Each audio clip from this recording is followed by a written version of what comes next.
Et me revoilà de nouveau avec ce concept à peine 2 semaines après sa première apparition. En fait, je me suis rendu compte qu'avec un peu de chance, il me demandait assez peu de travail, comme je suis en train de préparer une grosse vidéo. Enfin bref, j'ai lu vos commentaires et le format a l'air de vous plaire pour l'instant, mais je vais quand même légèrement le modifier. Tout d'abord, je vais tenter de me tenir à 3 recommandations par personne. J'aime vraiment essayer de trouver la pépite qui vous fera tomber amoureux, mais finalement, mon répertoire ne s'étend pas à l'infini et je ne peux pas me permettre de passer la moitié de la vidéo sur une seule personne. Ensuite, je classerai les œuvres des plus connues aux plus niches afin de garder un fil conducteur logique. Pour cela, j'utiliserai le nombre de membres de MyAnimeList. En plus, je chapitrerai de manière à ce que vous puissiez rapidement skip au prochain timecode si besoin. Assez de blabla, plus de recommandations et on commence tout de suite avec le commentaire de Rex Animation. J'apprécie le style Slice of Life, encore un peu niche en occident, d'œuvres telles Kazumanga Daioh, Watamote, Girls Last Tour, Lucky Star, Nishijo, Keion et Bocchi the Rock. Alors, je dirais que plus que du Slice of Life, tu aimes le School Life of High School Girls. Ça sonne bizarre, mais ça devrait pas. L'animation japonaise a juste pris l'habitude d'utiliser des lycéennes mignonnes pour mettre en avant certaines activités. Merde, ça sonne toujours mal. Enfin bref,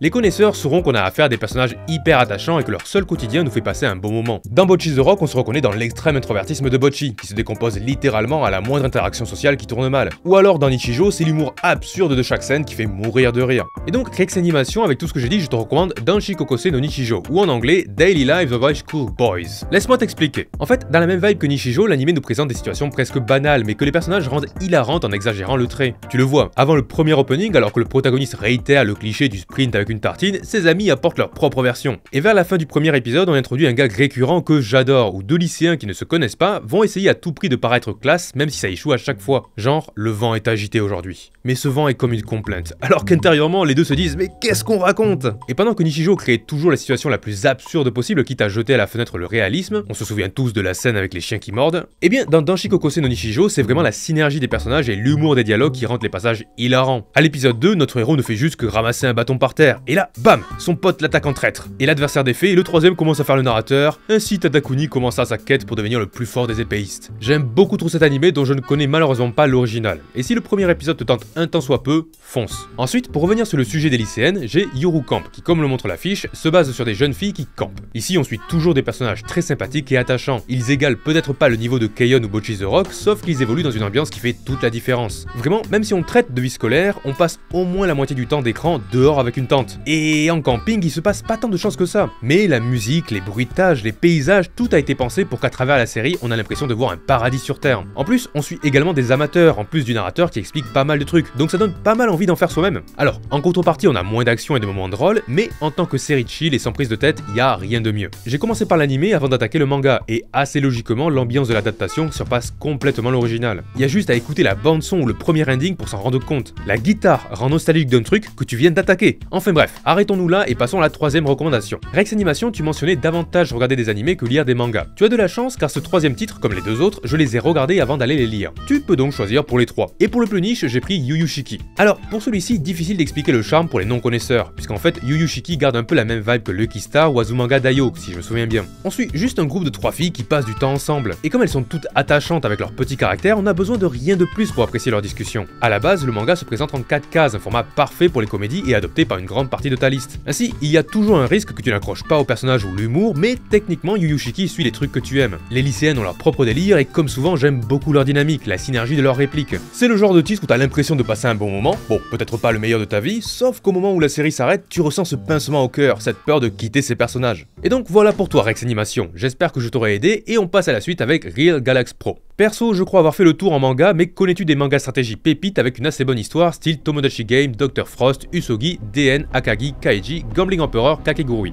Alors, je vais pas te mentir, Real Galax Pro, t'as vraiment l'air d'avoir fait le tour. Non seulement t'as sorti des noms que je ne connais pas, mais en plus j'ai vu que dans les commentaires on t'a parlé de trucs comme Liar Game ou One Out, que j'aurais bien mentionné. Je pense que tu adores quand le protagoniste et son adversaire se retrouvent à jouer à un jeu avec les mêmes règles pour les deux, et que l'intellect de chacun définira le gagnant. Ce moment où en tant que lecteur, t'as l'impression de comprendre un peu ce que cache l'énoncé de la partie avant que le héros pousse la réflexion 10 fois plus loin avec les mêmes indices. Et malheureusement dans ce type de mind game pur, je ne trouve rien de similaire, mais j'ai quand même des titres dont les plot twists feront ressentir ce genre de frisson. Tout d'abord, commençons par My Home Hero, assez connu et assez simple. C'est l'histoire d'un père de famille qui, pendant son temps libre, écrit des récits policiers amateurs. Sauf que tout change le jour où il surprend le petit ami de sa fille qui révèle son horrible personnalité et planifie de la kidnapper, voire pire. Et sur le coup de l'adrénaline, il le tue. tout simplement. Malheureusement pour lui, ce corps n'appartient pas à n'importe qui. Il s'agit en fait du fils d'un mec haut placé dans une organisation criminelle. Dans le manga, notre protagoniste ne craint pas la police. Il craint que des gars prêts à employer n'importe quel moyen découvrent ce qu'il a fait. Et il doit donc à tout prix cacher toutes les preuves et éloigner tout soupçon. Alors, au début, rien d'extraordinaire. On comprend comment se débarrasser de 70-80 kg de chair fraîche et mine de rien, c'est étonnamment détaillé. Mais le plus intéressant arrive quand un mec malin apparaît du côté des antagonistes. Ce mec va devenir persuadé de la culpabilité du père et va déployer tous les moyens possibles pour prouver ça à la mafia. Cela se transforme donc en mind game à la Death Note entre deux personnages hautement intelligents. Une suite de tactiques, de mensonges et de manipulations s'enchaîneront pour juste créer une fissure dans la défense adverse. Très honnêtement, j'avais rarement vu un arc aussi bon sur ce genre de track à l'indice depuis Kira vs L.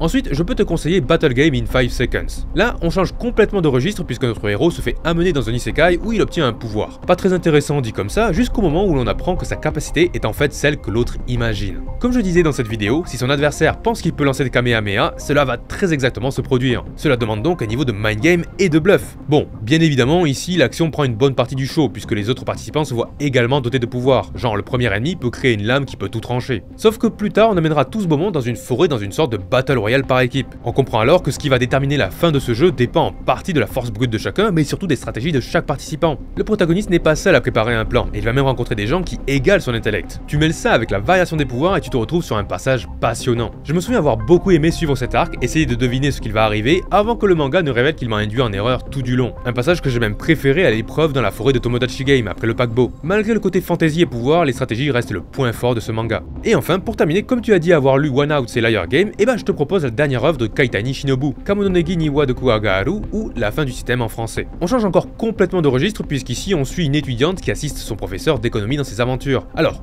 ayant fait de l'économie moi-même, j'aimerais prévenir que ce qu'il va montrer appartient probablement à une niche du domaine. Rien à voir avec ce que l'on apprend. Parce qu'en fait, Yohei, le professeur, s'intéresse au comportement d'humains très spécifique, celui des arnaqueurs. Par exemple, le tout début commence doucement avec un système de Ponzi, assez connu aujourd'hui. Et donc il va se débrouiller pas pour dévoiler le truc, mais surtout pour les pigeonner à leur place. Comme on le dit très bien, en tant qu'arnaqueur, on ne se doute jamais de se faire nous-mêmes arnaquer. Cela devient encore plus intéressant vers la fin du tome 1 avec un véritable crime organisé. Vol d'identité, fraude à l'état, tout ça construit autour de combines que le manga débunk que n'importe qui peut comprendre. C'est hyper intéressant. En tout cas, moi j'adore. Malheureusement, l'œuvre reste relativement récente et on ne trouve pas beaucoup de tomes traduits. Même problème qu'avec Kurosagi de Takeshi Natsuhara, avec un jeune homme qui se venge d'arnaqueurs en les dépouillant eux-mêmes. Sauf que comme on parle très souvent de loi japonaise, j'imagine qu'on n'a pas risqué de le traduire. Enfin voilà, j'espère que cela te plaira, Real Galax Pro, et dans le cas contraire, sache que je ne peux rien t'apporter de plus. Bonne chance dans ta recherche. Et on finit avec le commentaire de la décharge à Jojo qui nous dit qu'il aime Parasite, Aijin, Dandadan, Toyo Eternity, Sakamoto Days. Alors, Jojo, je commence par deux recommandations pour le prix d'une parce que je me doute que tu les connais au moins de nom. Assassination Classroom et Reborn. En fait, j'étais persuadé de connaître un truc dans le style de Sakamoto Days. L'histoire d'assassins dans un cadre complètement organisé. Des examens d'assassins, une école d'assassins, un conseil d'assassins, tout ça avec des combats hyper stylés. Et bah, je m'attendais pas à sortir un shonen aussi bien, mais ne rien trouver d'au moins assez similaire, ça m'a choqué. Je vais donc te présenter ces deux titres qui sont quand même bien répandus, mais selon un autre de tes commentaires, il y a une chance que tu ne les connaisses pas. Je commence par Reborn, le plus connu techniquement, même si avec son âge on peut complètement passer à côté. Ensuite Tsunayoshi qui découvre que le sang d'un célèbre parrain de mafia coule dans ses veines quand un bébé tueur à gages arrive chez lui. Il faut oublier cette introduction relativement surnaturelle ainsi que les dessins des débuts pour voir la pépite qu'on a entre les mains. Je considère Reborn comme l'un des meilleurs shonen. Chaque antagoniste constitue une véritable menace tout en restant intéressant. Pour les combattre, Tsuna va de manière très classe devenir un vrai protagoniste capable de les battre, tout cela accompagné de ses amis qui serviront de compagnons d'armes. Tout son groupe va d'ailleurs suivre une analogie de mafia. Le parrain représente le ciel qui englobe tous les éléments et qui est suivi de gars comme le nuage, un membre assez isolé et indépendant, défendant sa famille de loin. Ou alors la tempête, celui avec un potentiel de destruction incontrôlable. Chaque arc nous sert des combats toujours plus épiques avec de plus en plus de personnages tous attachants. En plus, Reborn arrive à augmenter les enjeux le long de ses 42 tomes tout en parvenant à conserver une certaine cohérence. Je jure que si j'avais vu l'anime dans ma jeunesse, il m'aurait bien plus marqué que le Big 3.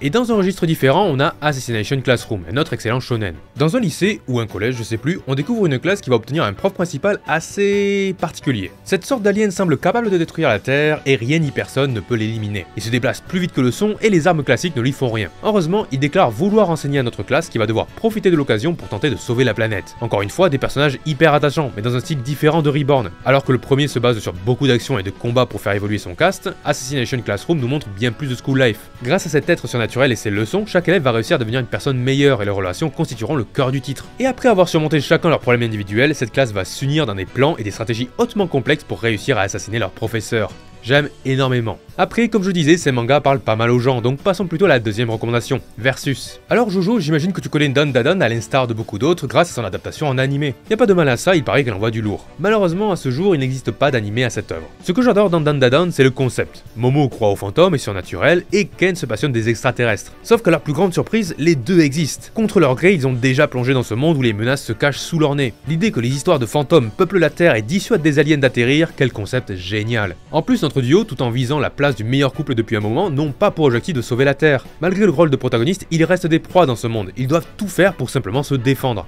Épique. Et tu vois ce concept génial? Bah il est démultiplié dans Versus, écrit par One, le scénariste de One Punch Man. Je l'ai découvert très récemment et je peux très clairement affirmer que j'attends le reste de son histoire bien plus que One Punch Man. J'en ferai une vidéo dédiée si je ne risque pas un strike sur les images. On suit un monde de fantasy classique avec l'humanité qui perd contre les démons. Ils ouvrent alors un portail pour faire appel à un autre monde pour les sauver. De suite, des soldats du futur apparaissent et démontent un groupe d'ennemis avec leurs armes. Sauf qu'un lieutenant démon arrive et n'a aucun mal à dévier ses nouvelles armes. Non seulement nos sauveurs ne peuvent rien faire contre les démons, mais en plus en les amenant, on a également amené leur propre ennemi, les robots. Dans leur monde futuriste, l'IA a pris le contrôle et créé constamment des machines pour éliminer les humains. Donc notre groupe doit faire maintenant face à deux menaces contre lesquelles ils ne peuvent rien faire. C'est alors que notre héros a une idée. Il arrive à provoquer à la fois le lieutenant et le robot qui se battent alors entre eux. La stratégie est donc la suivante, essayer de mener les deux adversaires mortels à s'affronter. Sauf qu'il y a un plot twist. On parle de One, le scénariste de One Punch Man. Ce n'est pas juste la fantaisie et le futur. En fait, le portail a fusionné 12 mondes et chacun a amené avec lui une menace qui pourrait éradiquer l'humanité. Au hasard, on a des zombies, des extraterrestres et même des titans comme Shingeki no Kyojin. Versus, c'est une gigantesque battle royale entre les pires dangers jamais inventés. Qui n'a pas envie de voir une guerre entre des aliens, le monde des machines et...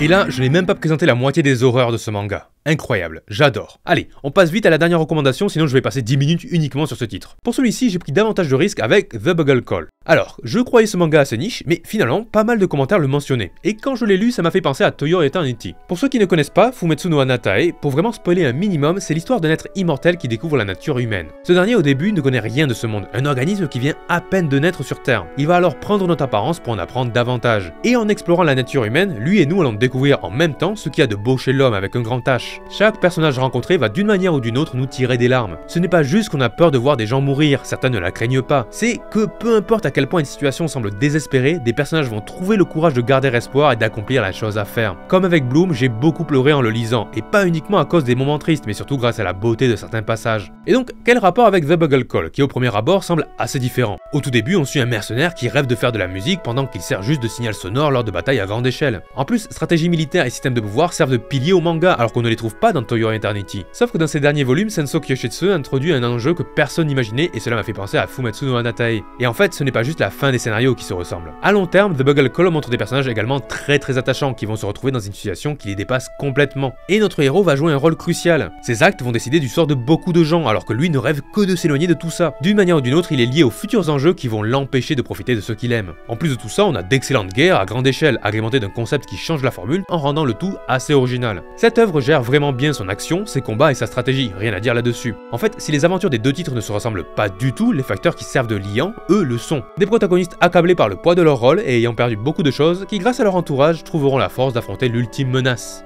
Et c'est tout pour cette vidéo, j'espère que j'aurai apporté quelque chose aux 3 élus et même à ceux qui n'ont pas été sélectionnés. À moins de gros changements, ça devrait ainsi ressembler à ça pour le reste de la série. J'ajouterai un truc pour les non élus, soyez patients. J'ai littéralement un G-Doc avec certains de vos commentaires de mon premier post et de la vidéo précédente pour lesquels j'essaie petit à petit de trouver des recommandations. Problème étant que je ne suis pas omniscient, je ne connais pas tout ce que vous mentionnez et même quand j'ai lu, parfois je ne me souviens plus. Quand j'ai directement un truc à vous proposer, ça va vite, sinon la recherche prend du temps. En tout cas, vous pouvez mettre un commentaire avec vos mangas préférés si ce n'est pas déjà fait. J'espère que la vidéo arrivera à vous faire patienter jusqu'à votre tour et je vous dis à la prochaine.